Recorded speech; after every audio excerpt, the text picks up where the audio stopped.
Sir அதே மாதிரி கனிமொழி என்ன சொல்லியிருக்காங்கன்னா பிரதமர் சென்னையில வாடகைக்கு வீடு எடுத்துட்டாங்கன்னா சொந்தா ஒரு தமிழக மக்கள் ஓட்டு போட மாட்டாங்க.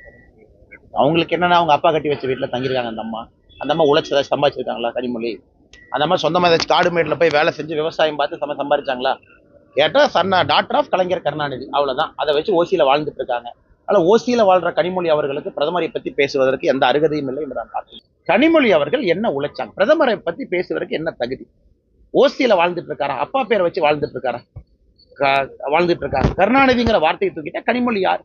அவங்க யார்? அவங்க அதனால அவங்க அடுத்தவங்களை பார்த்து பிரதமர் சென்னையில வாடகை வீடு எடுத்து தங்கணும், பிரதமர் சென்னைக்கு இப்படி இருக்குன்னு சொல்றதுக்கு முன்னாடி அவங்க கண்ணாடியில போய் கனிமொழி அவர்கள் ஒரு முகத்தை பார்க்கணும்.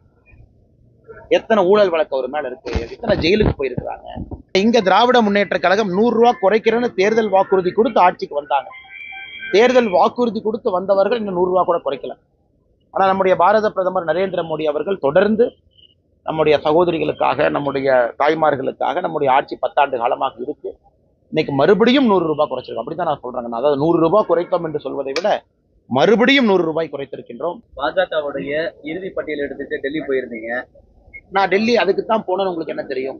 என் வேலையை நீங்க எதுக்கு பாக்குறீங்க? உங்க வேலையை நான் பாக்குறேன். டிஜிபி அவர்களை பலிகடா வாக்குவதற்கு திராவிட முன்னேற்ற கழகத்தினுடைய அரசு முடிவு பண்ணியிருக்காங்க. இந்த ஆட்டுக்கெல்லாம் பாத்தீங்கன்னா தண்ணி தொடிச்சு தலையை துருக்குமாங்க. நம்ம ஊர்ல கிராமத்துல ஆட்டு தலை வெட்டக்கு முன்னாடி இன்னைக்கு டிஜி அப்பா அவர்களை பலிகடா கொடுப்பாரு. திமுக சொல்லணும், டிஜிபி எதுக்குன்னே பேசணும். அந்த மனுஷன் ஜாஃபர் சாதிக்கு திமுகவினுடைய அயலக அணியில இஸ் அ மெம்பர். அயலக அணியில் இருந்து கொண்டே வெளிநாட்டுல இருக்கக்கூடிய தொடர்புகளை ஏற்படுத்தி அதன் மூலமாக போதைப் பொருளை வித்திருக்கான். திமுக கார வாய் திறந்து பேசல, ஏன் டிஜிபி முன்னாடி அனுப்புறாங்க? நான் என்னை பொறுத்த வரைக்கும் எல்லா நாளும் பெண்கள் நாளை தான் பாக்குறேன். நான் ஒரு நாளை சிறப்பாலாம் நான் பாக்குறது கிடையாது. ஏதோ தனிமைப்படுத்துற மாதிரி ஒரு இது. எல்லாரும் வாழ்த்து சொல்றாங்களே, நான் வாழ்த்து சொல்றேன்னா, பட் என் மனசுல அப்படி கிடையாது. 365 நாட்களும் பெண்களுக்கான நாட்களாகத்தான் நான் பார்க்கிறேன். அதனால உமன்ஸ் டே வாழ்த்துக்கள், பெண்கள் வாழ்த்துக்கள் என்று சொல்வதை நான் தவிர்க்கணும்னு நினைக்கிறேன். காரணம், எல்லா நாளும் பெண்களுக்கான நாட்கள். காரணம், ஒரு காலத்துல பெண்களுக்கு இடஒதுக்கீடு கொடுங்க, பெண்களுக்கு தூக்கி விடுங்கன்னு சொல்றதெல்லாம் மாறி இன்னைக்கு பெண்கள் தான் இந்தியாவை முன்னிறுத்தி கொண்டிருக்கின்றார்கள். அந்த அளவுக்கு நம்முடைய நாடு மாறி இருக்கிறது. ஆனால் நம்முடைய சகோதரிகள் இன்னும் மென்மேலும் வளர வேண்டும். அதற்கு எங்களுடைய மனமார்ந்த வாழ்த்துக்கள். 365 நாட்களும் உங்களுக்கு பெண்களுக்கான நாட்கள், நீங்கள் நன்றாக இருக்க வேண்டும் என்பதற்கான நாட்கள். மேற்கத்திய பழக்கம், அவங்க அந்த காலத்துல அந்த ஓட்டிங் ரைட்ஸ், அதுக்கெல்லாம் ஒரு பெரிய ஒரு அமளியர்கள் ஒரு பெரிய சண்டை நடந்தது. அதை அப்படியே கொண்டு வந்துட்டாங்க.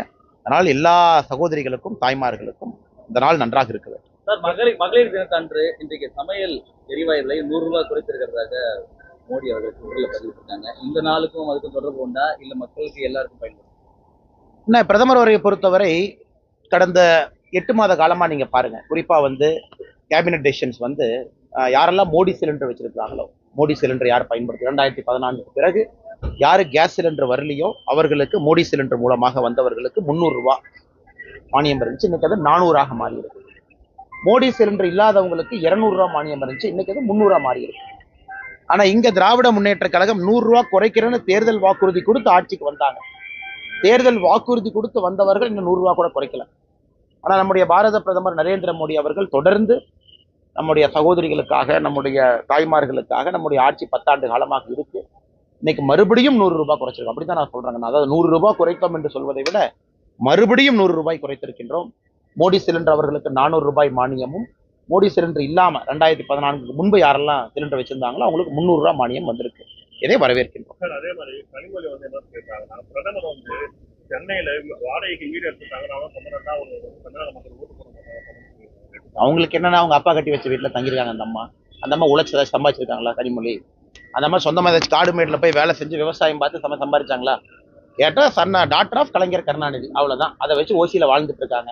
அதனால ஓசியில வாழ்ற கனிமொழி அவர்களுக்கு பிரதமரை பத்தி பேசுவதற்கு எந்த அருகதையும் இல்லை என்று நான் பார்க்கிறேன். அவங்க சொந்தமா என்ன டிஸ்டிங்டிவ் எபிலிட்டி? இப்ப நீங்களா பத்திரிகை நண்பர் இருக்கிறீங்க, ஒரு 12,000 ரூபாய், 20,000 ரூபாய், 50,000 ரூபாய் எவ்வளவு நீங்க சம்பளம் வாங்கினாலும் உழைச்சி சம்பளம் வாங்குறீங்க. நானும் உழைக்கிறேன். கனிமொழி அவர்கள் என்ன உழைச்சாங்க? பிரதமரை பத்தி பேசுவதற்கு என்ன தகுதி? ஓசியில வாழ்ந்துட்டு இருக்காரா? அப்பா பேரை வச்சு வாழ்ந்துட்டு இருக்காரா? வாழ்ந்துட்டு இருக்காங்க. கருணாநிதிங்கிற வார்த்தையை தூக்கிட்டா கனிமொழி யார்? அவங்க யார்? அவங்க அதனால அவங்க அடுத்தவங்களை பார்த்து பிரதமர் சென்னையில வாடகை வீடு எடுத்து தங்கணும், பிரதமர் சென்னைக்கு இப்படி இருக்குன்னு சொல்றதுக்கு முன்னாடி அவங்க கண்ணாடியில போய் கனிமொழி அவர்கள் ஒரு முகத்தை பார்க்கணும்.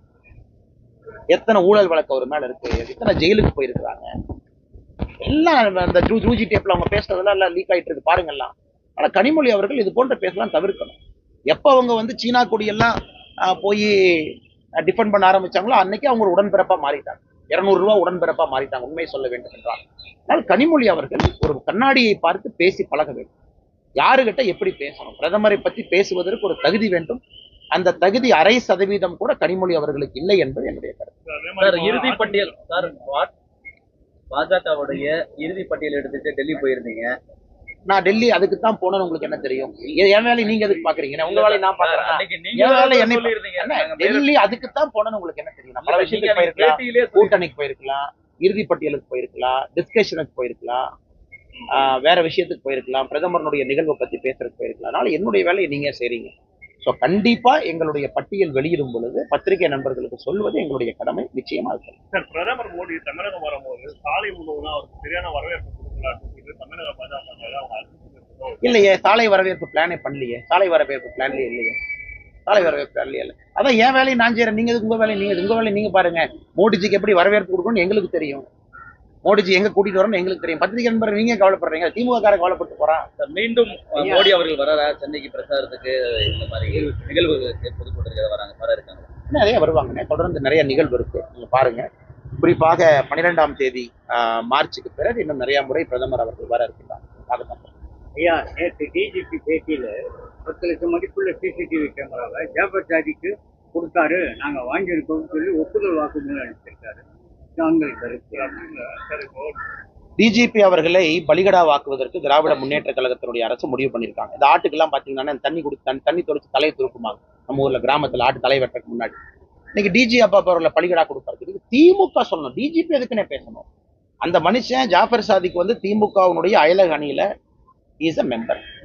அயலக அணியில் இருந்து கொண்டே வெளிநாட்டுல இருக்கக்கூடிய தொடர்புகளை ஏற்படுத்தி அதன் மூலமாக போதைப் பொருளை வித்திருக்காங்க. திமுக கார வாய் திறந்து பேசல, ஏன் டிஜிபி முன்னாடி அனுப்புறாங்க?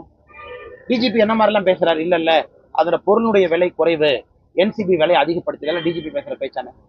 சைலேந்திர பாபு அவங்க இருக்கும்போது இப்படித்தான் ஒரு அறிக்கையை கொடுக்க வச்சாங்க. அந்த கோயம்புத்தூர் சூசைட் பாம் பிளாஸ்ட் வந்து அது வந்து ஒரு சிலிண்டர் பிளாஸ்ட். அதனால இன்னைக்கு திமுக காரங்க வெளியே வந்து பேசணும். ஏன் போட்டோ எடுத்தாங்க, ஏன் நண்பர்களா பழகினாங்க, அது ஜேஎஸ்எம் ப்ரொடக்ஷன் என்ன, அதற்கு முதல் குடும்பம் போனாங்க, எதுக்கு உதயநிதி ஸ்டாலின் போட்ட ட்வீட்டை டெலீட் பண்ணாரு, இதெல்லாம் திமுக கொடுக்க வேண்டிய பதில். அதனால டிஜிபி ஏன் வந்து பலிகாடாவா முன்னாடி வந்து தலையை கொடுக்கும் ஆடாக டிஜிபியை நிறுத்துறாங்க? பதில் எல்லாமே திமுகவை சார்ந்தது. காவல்துறை டிஜிபி அவார்டு கொடுத்தாங்கன்னா இப்போ குற்றம் சுமத்தலைங்கன்னா போலீஸ் 10,000 பேருக்கு போட்டோ எடுக்கிறாங்க, ஒருத்தரையும் வெட் பண்ண அவசியம் கிடையாது. பட் போலீஸ்க்கு அந்த தைரியம் ஏன் வருது? நீ சிஎம்மோட சுத்துற, உதயநிதி ஸ்டாலினோட சுத்துற, உன்ன டிஜிபிக்கு என்ன ஏதோ நல்ல நாட்டு இருக்குப்பா, பரவாயில்ல வரட்டுன்னு சொல்லி போட்டோ எடுத்திருப்பாங்க. அதனால் டிஜிபி எக்ஸ்பிளனேஷன் கொடுக்கறத உடனே திமுக இன்னைக்கு உட்காந்து மக்கள் மன்றத்துல பேசணும், என்ன காரணம். அப்படித்தான் நாங்கள் பார்க்கணும். இன்னைக்கு நாளைக்கு டிஆர்பி நிறைய கொடுத்துருக்கேன். கனிமொழி அக்கா டிஆர்பி நல்லா இருக்கு, நாளைக்கு ஓட்டுங்க, இருக்குங்க. நாளைக்கு ஒரு மேட்டர் பேசுவோம். தேங்க்யூ.